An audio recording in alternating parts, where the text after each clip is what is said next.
guys, got another one here for you today. This one is concerning work-life balance and why I think it's not really a thing if you work in corporate America. HR departments will make a stink about this. You'll hear a lot of talk about work-life balance being so important, you know, your mental health, blah, blah, blah, blah. But the reason why it's a scam for most people, and again, not financial advice, have to say that up front because I'm going to be talking about, you know, how to avoid the trap or the rat race, you could say. Before I get into that, by the way, my name is Joey. This is the Jigsaw 0097 channel. If you guys like this content, please like it by hitting the like button. And subscribe to the channel. Consider hitting the bell so you'll be notified whenever videos like this are made. They do release daily. So, but yeah, if you're living the lifestyle, I don't know what to call this. I've been trying to think of a term for it. The standard American lifestyle, you could say, which is rack up student loan debt, go to college, open as many credit cards as you can.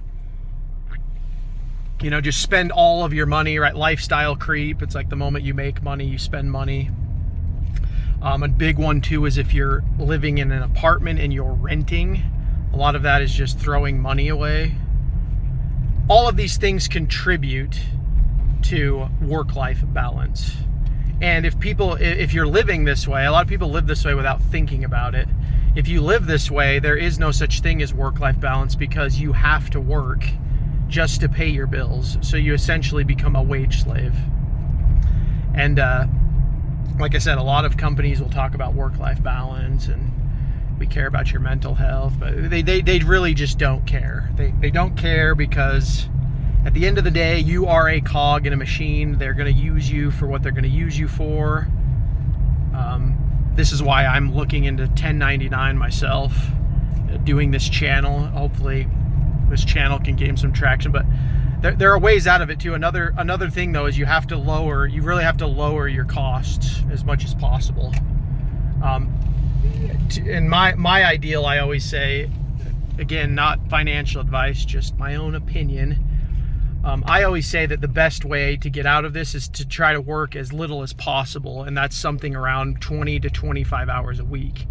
And then what you do in a company is you just find the position. You find the position in the company that's like the most tolerable, right? You want the least amount of stress for the most amount of pay, essentially, to live comfortably. And you really don't need that much money to survive, especially if you are willing to move and you're willing to possibly buy a property and renovate it, kind of thing. But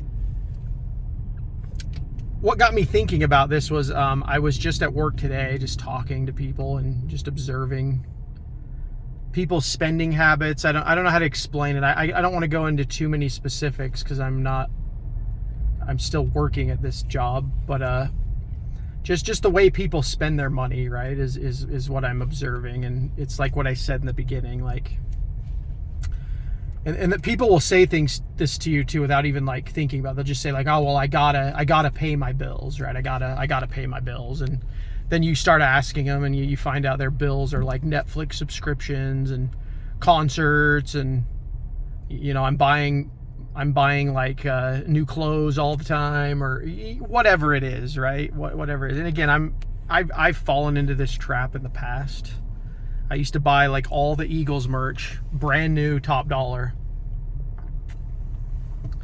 But I guess the whole point of this video, like what I'm wanting to talk about, is the work-life balance that's suggested by society is a lie, because they have this 40-hour a week W-2 model, right? I've talked in the past with Trump's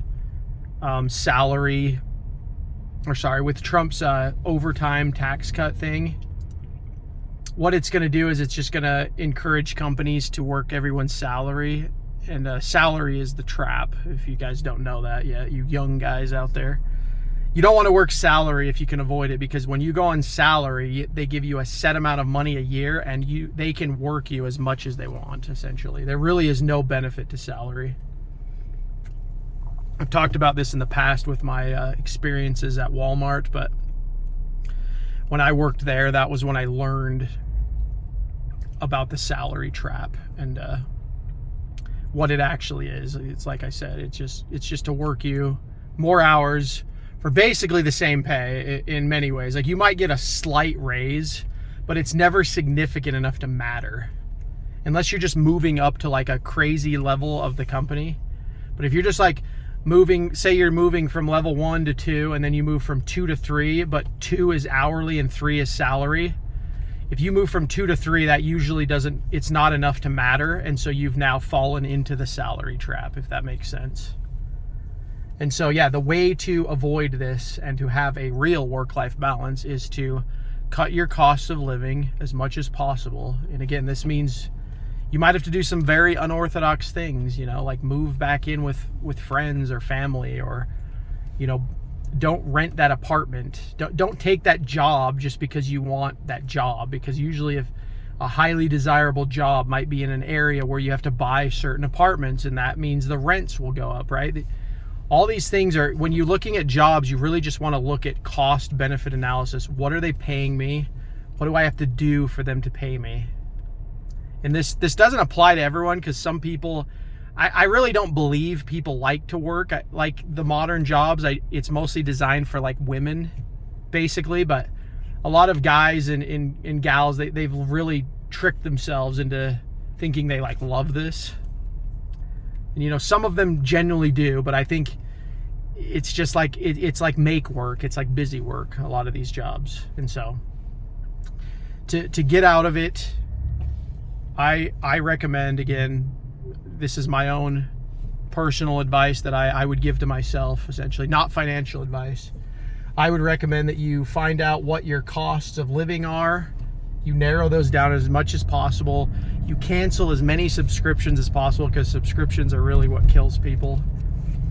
And then the actual bills you would pay is something like your mortgage, right? Your utilities, your food. Food, unfortunately, is a big bill for everybody. But you can very well live, if you can make anywhere from $2,400 to $3,000 a month, you can easily live off of this. And you don't have to make 6 figures. And so that's kind of the video. This is going to be like a shorter one, because I didn't really have anything like super in-depth to say about it. But yeah, it just got me thinking today, and I needed to make a daily video. That, it's like, this is all kind of a trap. Like, this corporate environment is really fake. It's not desirable either. Like, everything is so fake in the corporate world. It's just so like, I have better things to do with my life. That's what. And so the real work-life balance is you just want to spend as little time as possible making your money at these, if you have to use these jobs, and then spend as much time as possible maximizing your money. And that's like another thing, is you can invest the money earned into something, and so like over time you can like slowly get yourself out of the rat race. But anyway, guys, that is the video. Shorter one today, just under 10 minutes, but I'll leave it at that. Let me know what you guys think down below. And again, my name is Joey. This is the Jigsaw 0097 channel. If you guys like this content, go ahead and hit the like button. And if you're new to the channel, please consider subscribing, and maybe hit that notification bell for future videos, as like I said, they will be uploaded daily as they are scheduled out. But with that said, guys, I will talk to you all later.